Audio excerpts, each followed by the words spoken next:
Thank you for tuning in. Thanks for being part of our program. Here we are together again on the radio. You know, over the years, we all get to know ourselves better and better and better. I know myself a lot better than I did when I was 18 or 21 or 25 or 30. Over the years, you find yourself, because you're so anxious to get laid, and because you think that this piece of ass is the best piece of ass you will ever have, or anyone will ever have, and that if you screwed it up with this one, no one else would ever spread their legs for you again, most of us guys tend to tolerate stuff that we don't have to tolerate.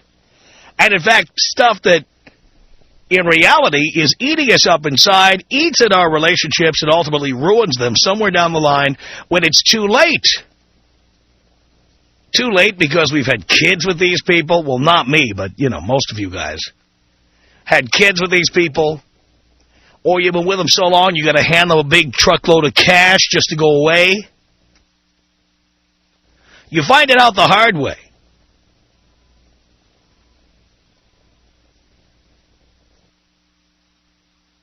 And I really feel sorry for you boys who feel that you'll never get laid again or you'll never be with a chick this hot again. Because I can tell you from experience, not only will you get laid again, but if you follow a path of ambition and success, the chicks stay the same age, you get older. The chicks get hotter. You get balder and fatter. That is the way it works. You just have to be patient. You know, when you're 19, as I always say, 19-year-old girls don't want to go out with you. They don't want to talk to you because they're going out with 26-year-olds. 26-year-olds with medical degrees, law degrees. They're interns. They're architects. That's who they're going out with. They see you as just some student. You're so immature, and you're such a loser. And so you boys just feel thankful that one of these broads would talk to you. And usually the ones who talk to you are the nicer girls who are also the average-looking girls or the homely girls or the fat girls. They talk to you. So you end up hooking up with one of them thinking this is as good as it's ever going to get for you. Over the years, I learned the fallacy of that. And as time has gone on, women are still 19, 20, 22, 27. They still are. I get older and richer, and the girls stay the same age. That's why I talk about trading up. It's like cars, you know. Car gets old, starts to run funny, starts giving you a hard time. You head down to the dealer and trade it in for a younger, hotter, newer model with zeros on the odometer. And then you ride that one over the speed bumps till it's time to get a new one. Pretty much works that way. So I am aware that things I put up with as a young man, as a very young man, I didn't have to put up with then, and I certainly don't have to put up with them now. And so I don't. Here's one that many of you put up with, and that I'll be the first to tell you, I have put up with this. But I don't anymore. For me, there is one big incompatibility between me and most women. It is the reason I like to live alone. It is the reason I don't want to get married. It is the reason I don't want to give a woman my ATM card, my credit card. Here is the reason. Because men and women have different attitudes about money. You read all the time, anywhere you look. If you read it all, you know, Money Magazine, Smart Money Magazine, you read it in the Wall Street Journal, you read about divorce, and the biggest cause of divorce is not sex, it's money. People break up over money. The reason is because my experience has been most men are the ones who save and invest money. And a woman's attitude about money is if you've saved and invested money, it's there to be spent. My attitude about money is, here's how I see money. Okay. Money is what I use is like bricks and mortar. I am building a wall between me and the rest of the world. The wall protects me from illness, injury, losing my job, wanting to quit my job. You know, at 28 years old, I had something called the FU fund. And it had 1 full year's gross salary in it. And the purpose of that fund, it was a separate bank account that I never touched. The purpose of the FU fund was in case I worked for one of these nutcases, one of these absolute psychos who owns or runs a radio station, I could simply say FU and quit for a year or more. FU. I had the FU fund. Now I have a whole investment portfolio that in essence is the FU fund, and I really don't have to think that way now that I've got that kind of cashola. But even when I didn't make what I make today, when I made 1/40th what I make today, 1/40th what I make today, I had the FU fund. I had a year's salary in the bank. Money is what insulates me from trouble. It keeps me from having to move out of my house. It keeps me well in case I get sick. It's there for me in case I decide I want to retire early or quit my job because I'm working for a nut. Money protects me. Money is not there to buy me a Testarossa or to put me on the Concorde to fly to Europe in an hour and a half. Money is not there so I can travel around the world once a year or go shopping whenever I feel like it. Money fortifies my castle. Money protects me. That is how I see money. I do not live ostentatiously. Oh, yes, I have a Lexus LS 430, but I can afford any car there is. I can afford a Maybach, for God's sake. But I don't. Because to me, the purpose of money is to protect me. And if I have a wife or a girlfriend or somebody who I'm actually with all the time, to protect both of us. But that's why I can't be in a relationship where someone lives with me. Because the vast majority of women I have known in my life, they believe money is to be spent. They like walking through the mall and looking at tchotchkes and bric-a-bracs. They love looking at cute little things in the window. It can be anything from little glass figurines to cute little puppies and kitty cats to cute tops they can wear or cute bathing suits or cute this or cute that. I mean, one of my exes said the following phrase to me, and it blew me away. She said, "What is the point of shopping if you're not going to buy anything?" And my attitude is the purpose of shopping is to decide if I need something. So if I go to the mall, I think, what do I need? Do I need a shirt? Do I need another pair of pants? You know, do I need armor all for the car? I mean, what do I need? Do I need you know what I need? I need one of those little Cuisinart choppers so I can chop garlic. I need one of those. I keep forgetting to go to the mall and buy one because I hate going to the mall.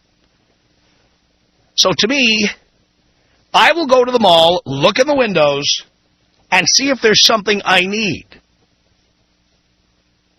There's two ways I go to the mall. That's one, and the other is I have a mission. I need a shirt, a specific color shirt, to go to a specific event that I do not have.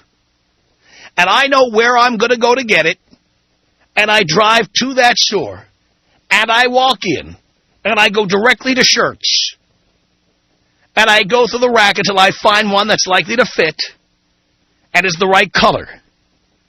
I ask where the fitting room is. I try it on. If it fits, I take it to the register. I run my platinum card through. They put it in the bag for me, and I get the hell out of there. I have been with women who go to the mall with no agenda. They don't need anything. They don't know where they're going. The purpose is to go and troll around until they find something cute, something nice. I don't know. How do they think? I don't know. All I know is girls come home from the mall with bags and bags of crap that they didn't know they wanted until they got there. And I would tell women who go to the mall, can't you just look? Like, how about if you insist on having a mall trip with a friend, how about you go look in the windows and say, oh, that's nice, oh, this is nice, oh, that's nice. Why is it necessary to complete a financial transaction? Why can't you just look at stuff? And maybe after you've seen something 2 or 3 times, maybe after you've shopped a few times, and you've decided you absolutely must have a particular thing, how about you buy it then? Do you know how many women I've been with who absolutely, positively had to have a particular article of clothing they saw in a store window? And that article of clothing hung in the closet literally forever, never saw them wear it, still had the price tag on it? This is the kind of thing I'm talking about. When I call women dream killers, this is all part of the equation. Because I'm building my castle brick by brick by brick. These are bricks made out of the $100 bills. Use some crazy glue as mortar. You know what I'm talking about. I am building my castle. Just imagine those $100 bills stacking up and protecting me, insulating me.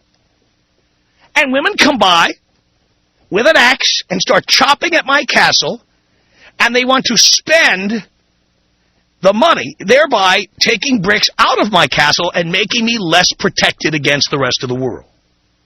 I don't see money the same way most women do. I just simply don't.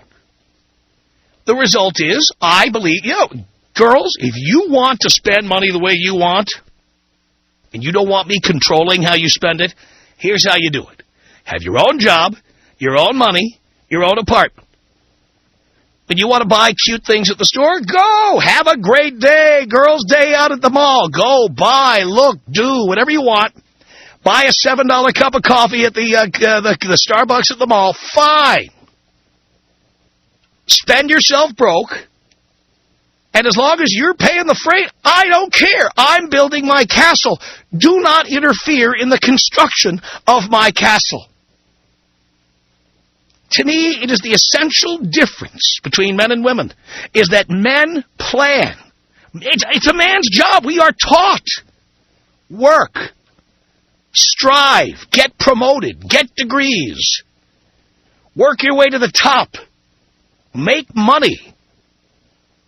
And then when we make the money, we're the ones. How many women are thinking about their IRAs and their 401ks? Usually it's we guys who have to explain that crap to our girlfriends. Hey, I got this thing at the office for a 401k. What is that? Then you have to sit there and tell her what a 401k is. Ever had to do your girlfriend's 401k? You hardly know anything about investing, right? Suddenly she comes, I don't know, he said it's for retirement or some crap. Ugh. Money is the biggest difference between men and women. We save it. We earn it. We invest it. Women spend it. That is why they have to have vagina money, so that women can get more money from us, even after we're done with them. It's kind of like when you have to pay a recycle fee. You ever have to send a PC or a printer or some peripheral in for recycling, and they charge you a recycle fee, or motor oil? You ever go to like Jiffy Lube or one of these places, and they charge you for the oil, and then they have to charge you a separate charge to dispose of the oil? We have to pay to dispose of women.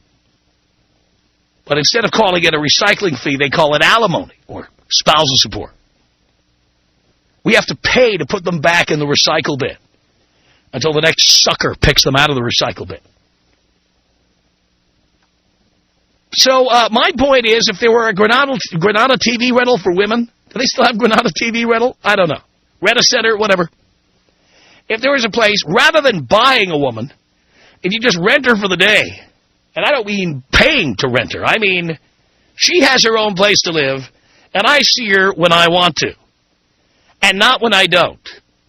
And then she can't, you're so controlling. You're so controlling. No, I'm not controlling, honey. You get your own job, pay your own bills, spend money any way you like. You know, run your credit cards up to $20,000, $40,000, $60,000. What do I care? It's your problem. The problem is that women bring these spending habits into relationships and into marriages, and they just intend to continue spending because now that they've spent all their money, now they see that now you've got money to spend. Then they want to spend yours. Are there exceptions to this? I know none of you girls will hear this.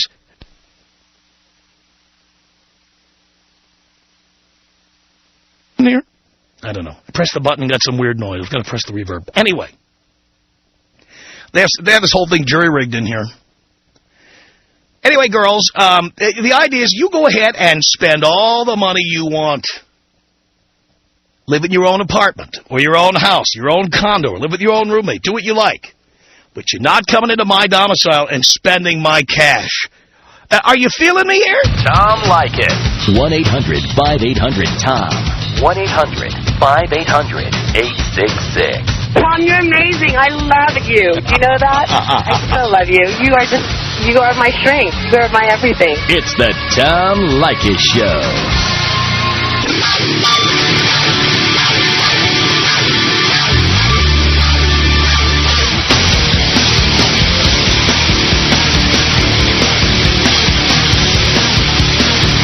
The Tom Leykis Show. 1-800-5800-TOM is our telephone number. Nathan on the Tom Leykis Show. Hello. Tom.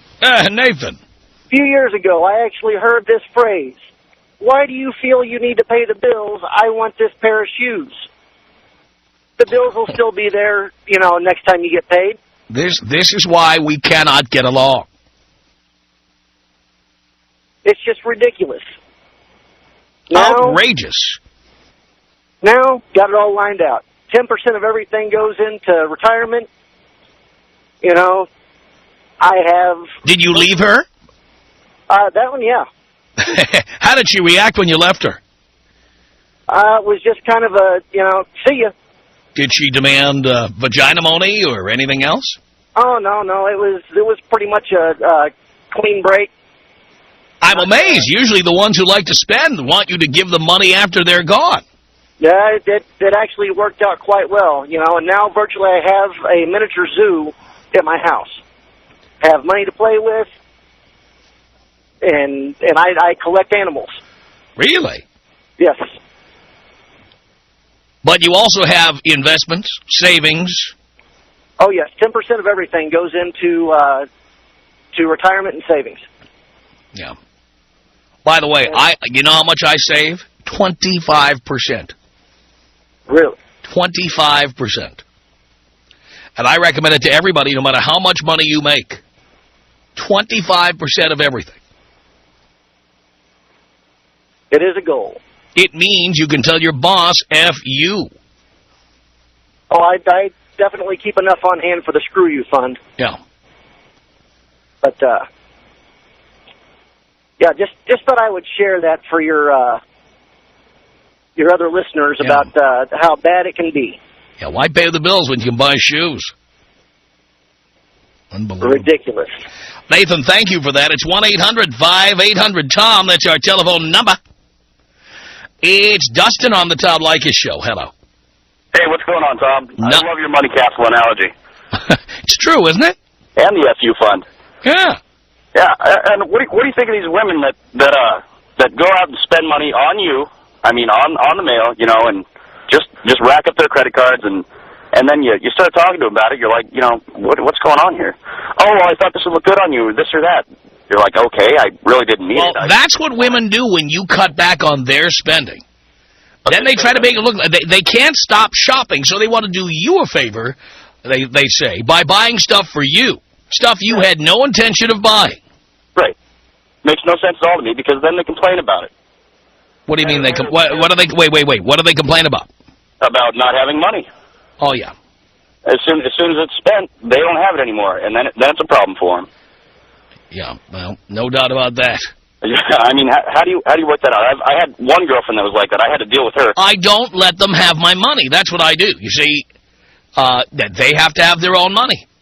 Right. In fact, right now in my life, they have to have their own apartment or their own house. Yeah. They have to live where they live, and I live where I live. So you can say, get out of my house. This is my house. That, and also, you know, because I've had women say to me, they move in, and then they ask me for money, and then when I start saying, what are you spending this on? It's like, you're so controlling. It's like, hey, I won't control you at all. Get a job, make money, get an apartment, and spend all you like over there. Yeah, I didn't set up this FU fund for you. Because you notice how women are real thrifty when they live alone. Are they? I haven't noticed that. Well, compared to when they're with you. Oh, yes, this is true. I mean, you notice, what kind of cars do women drive? They drive Jettas. They drive Honda Accords, Honda Civics. Yep. They drive sensible cars, Toyota Corollas. Yep. By the way, all great cars. Yeah, not a problem at all. Great cars for the money, spectacular, and I drove Honda Accords for years when that was all I could afford. Yeah. But you don't see women going out and buying Land Rovers when they live on their own. Oh, no. They're waiting for you to pay for that. Yeah, funny story. This girl that I broke up with, the time that I was with her, she was driving an 8-year-old vehicle, and I, drive it, have fun with it. There's nothing wrong with it. Run until the wheels fall off. It's paid for. Okay, so her and I break up, didn't work out, probably money issues. And then she gets with this other sucker, and now she's got a brand new car. Brand new.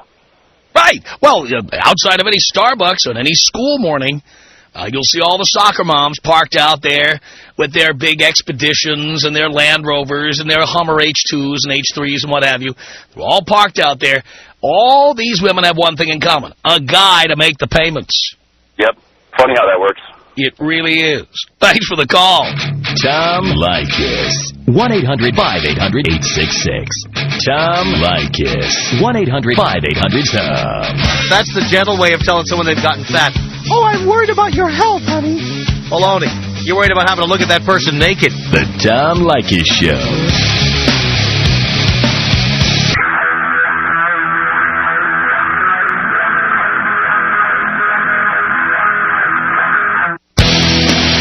From Los Angeles, it's the Tom Leykis Show. 1-800-5800-TOM is our telephone number. Ebony on the Tom Leykis Show. Hey, Tom. I just had a few comments to make. You make some really, really good points, but, you're really, really harsh towards women, because not all women are gold diggers like that. Well, No, only the hot ones. Fat and fuglies, they don't have men who will help them pay for these things. Hey, I'm not a bad-looking woman, okay? So what are you, about a 5? I'm not a 5, no. Tom. What are you? I'm not going to be cocky, but... No, be honest. Nothing wrong with being honest. Okay, I'm a 9. You're a 9. How tall are you? I'm 5'1". How much do you weigh? 5'1". I weigh 115 pounds. That's quite a bit. There, you got a lot of junk in the trunk there?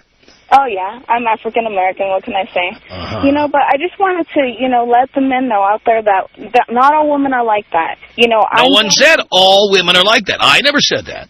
Well, a few of your viewers who have called, they did say that, they made a few comments alluding to all women, being able to, go into their financials and, pull, get cars and stuff like that. And I just wanted to let them know that I'm one of those women out there, and I know plenty of women who work to get their own. I'm going to college. Most of them are fat and fugly, dear.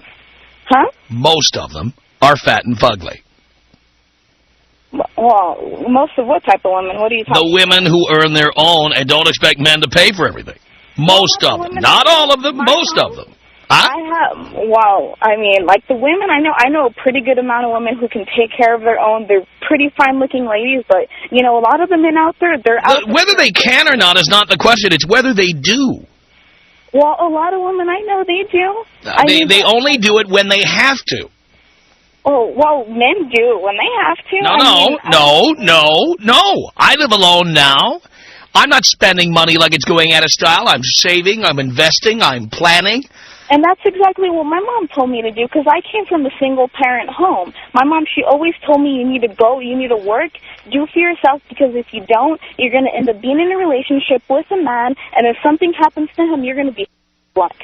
And that's what my mom embedded into me, and a lot of women I know, they have that. Well, I'm not seeing these women out there, okay? The women I'm seeing like this, and again, there are exceptions to every rule. I hate having to say that because, you know, how stupid are people to make you have to repeat that same line every time you make a comment. But there are exceptions to every rule. But in most cases, that's what's out there. Yeah, I mean... The fat and fuglies, they have jobs, they work for mortgage companies, they drive nice cars they bought for themselves because no man would buy one for them. Well, the women I know... And the really hot chicks, they expect guys to pay for things.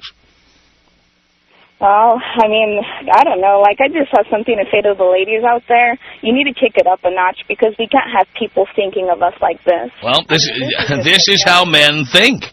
This is how men feel. It's really, really sad. I'm just happy that... I mean, where do you think men got this idea from? Their parents, from the media. No, they got it from reality. I don't know. It's just the women I know. I mean, I could see where you're coming from, but... Let me say something about the women you know, or the men I know. Your friends are you. You tend to hang out with people like yourself. You're right. That doesn't mean everybody's like them. It just means you choose to be with people who are like you. You're right. So the fact that all of your friends are like you tells me nothing. All right. Well, I do have a few friends who kind of rely on their husbands. Even you have friends who rely on their husbands. Yeah, it's kind of sad for me to, you know, it's a lot. So you see, when it gets right down to it, it's not that I hate women. When it gets right down to it, you agree with me. You just don't like the fact that I'm saying it. Yeah, it's kind of hard, you know, seeing, because the way you say things, I mean, you're just straightforward.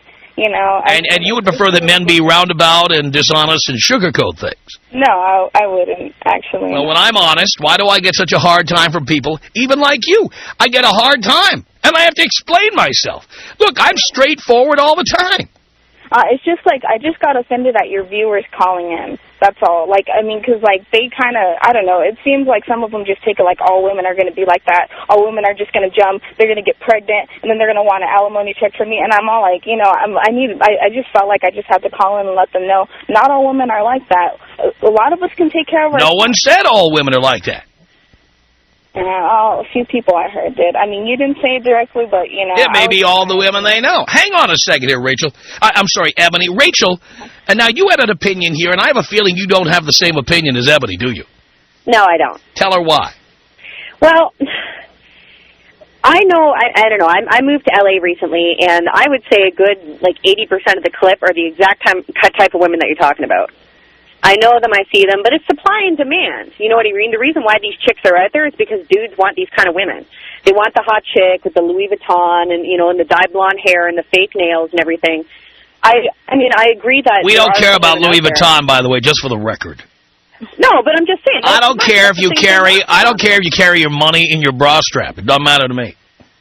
You don't, but it's supply and demand. I don't think most men care. I'm just saying, I don't think... Men may want chicks with big boobs who look hot, but we don't care what kind of accessories you have. Well, then your friends are like you, just like to this woman. No, I'm talking about... I'm not talking about my friends. I'm talking about people in general.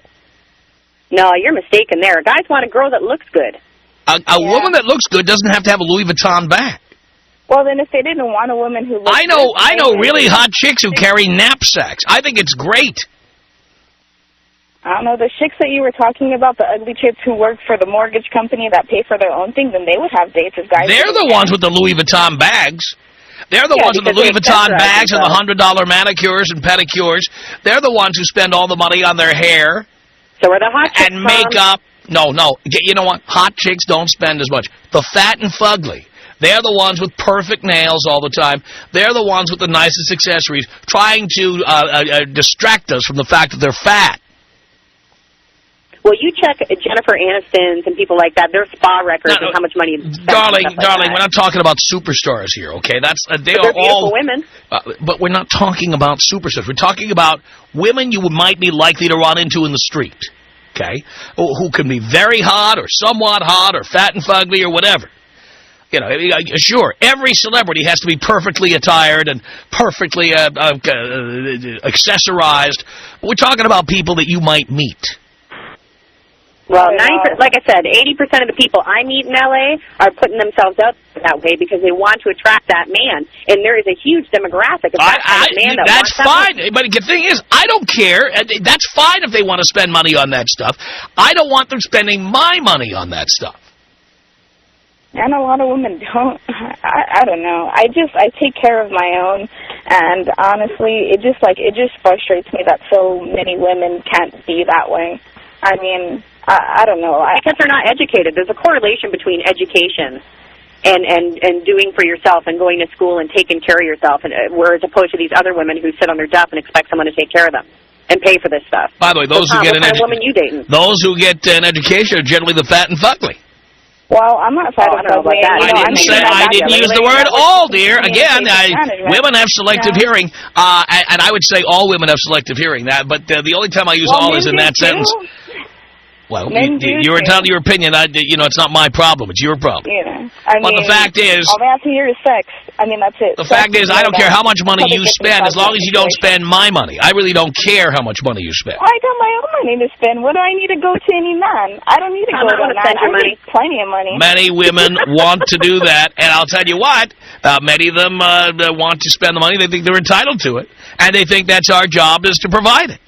And most of the women who drive their own BMWs that they paid for themselves are generally fat or fugly. My mom isn't like that. She has a Lexus GS 300. I mean, I have my home Pontiac Formula 1. I'm doing fine. A Pontiac Formula 1? How much does that cost? Let's see. It's Bluebird Belly right now is like 19, but I got it for like 15. So 15,000. Well, you say you're doing well. That is cheaper than a Honda Civic or a Honda Accord.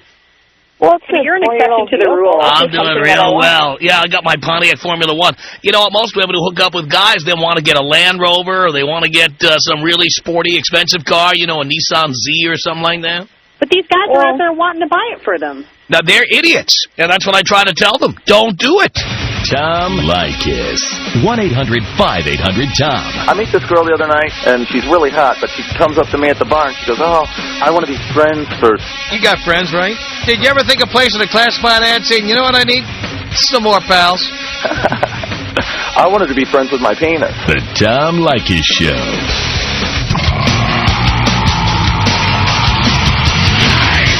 It's the Tom Leykis Show. 1-800-5800-TOM. Brian on the Tom Leykis Show. Hello. Hey, Tom. How you doing? Pretty good. Great. Hey, man, I got a good story about, these girls talking about you're talking about girls getting cars and all that stuff. Right. From these guys. I got a good backfire story.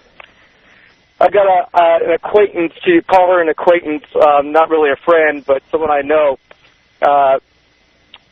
She had a boyfriend, and everything was great between them. And he decided, hey, you know what? I'm going to buy her a truck.